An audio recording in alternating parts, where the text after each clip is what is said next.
Let's talk about that horrible sinking feeling. You know the one. You pick up your phone and something just feels off, like you're not the only one using it. It's a total nightmare, right?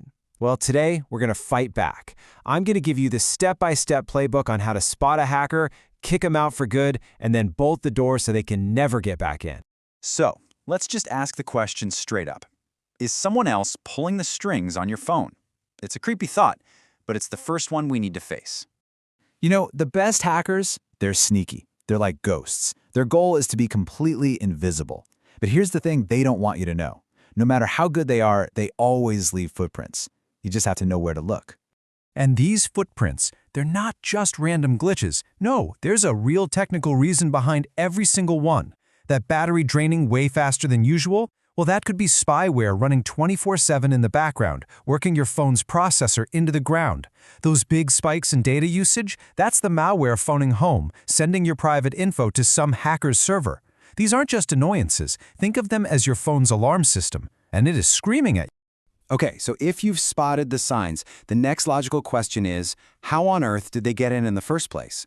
Figuring that out is key to locking things down later. It usually boils down to one of these three. You've got your classic phishing link in a text message, tricking you into installing something awful. Then you have those sketchy apps you download from somewhere other than the official app stores. And of course, good old unsecured public Wi-Fi at a coffee shop, where a hacker can literally just pluck your information out of thin air. But here's the thing. Getting in is one thing. Staying in is another. There's one specific hidden permission that hackers absolutely love. Why? Because it's the master key that lets them lock the door from the inside, making them almost impossible to get rid of. On Android, this master key is called the Device Administrator Permission. Now, this thing is seriously powerful. It was actually designed for a good reason, so a company's IT department could manage work phones. But of course, hackers figured out how to trick people into giving that same power to their malicious apps. And just look at what this power lets them do. Once an app has device admin rights, you literally can't uninstall it. You can tap the button all you want, nothing happens. They can change your password, locking you out of your own phone, or if they're feeling particularly nasty, they can just wipe your entire device remotely. This is why finding this permission and turning it off is priority number one. All right, so you suspect you've been hacked. Time to stop diagnosing the problem and start solving it. We're going on the offense. The very first thing you need to do is cut the hacker's connection. Let's get into the emergency takedown plan. You have to do this in order, okay? First, disconnect. Don't just rely on one button. Manually toggle off your Wi-Fi, your mobile data, and your Bluetooth. Second, isolate the phone by putting it straight into airplane mode. Boom. That instantly severs the connection. The hacker is now locked out and you're back in control. And now for the most important step, hitting the kill switch. If you're on Android, you need to go into Settings, find Security, and then look for Device Admin Apps. Look at that list carefully. If you see anything there you don't recognize, deactivate it immediately. Now, for you iOS users, you're looking for something a bit different. Go to Settings, then General, and find VPN and Device Management. This is where malicious configuration profiles like to hide. If you see a profile in there that you didn't install yourself, like from your work's IT department, that is a massive red flag. Delete it. Gone. Okay, the hacker is cut off. The master key has been revoked, but their nasty software is still hiding somewhere on your phone. So now we go on the hunt. It's time to find that malicious code and destroy it.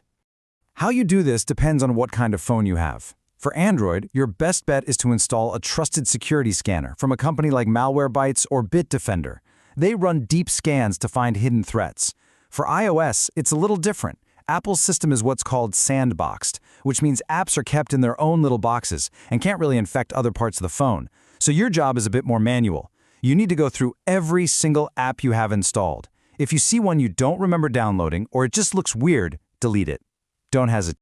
But what if you've done all of that and you still get that creepy feeling that something isn't right? Well, that's when you have to consider the final, most extreme step. It's time for the nuclear option. And I really can't say this strongly enough.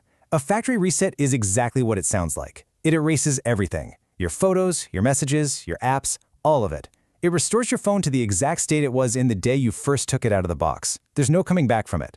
So before you even think about pressing that button, you absolutely must back up your personal data.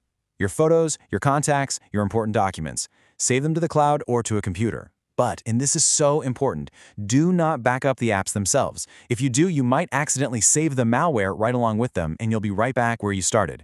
You can always reinstall the clean apps later from the App Store. All right, you did it. Your phone is clean, it's safe again. But we're not done. The real goal here isn't just to clean up one mess, it's to stop the messes from ever happening again. It's time to build your digital fortress.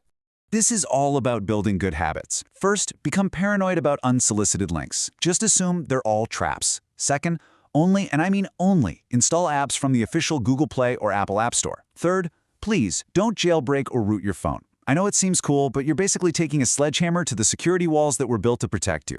And finally, set a calendar reminder. Once a month, go through your app permissions and ask yourself, does that silly game really need access to my microphone and contacts? Probably not. Think about it. Your entire life is on that little device. So this is the mantra I want you to remember. It's the whole strategy in 4 steps. Detect the warning signs, remove the threat, protect your device, and prevent future attacks. Detect, remove, protect, prevent. That's the whole game. So, let's end on a challenge. Right now, your phone is clean, and you know how to start building your fortress. So I want you to go into your settings, find the list of apps with the most permissions, and just ask one simple question. Does this app really, truly need all that power? From now on, you're the one in charge.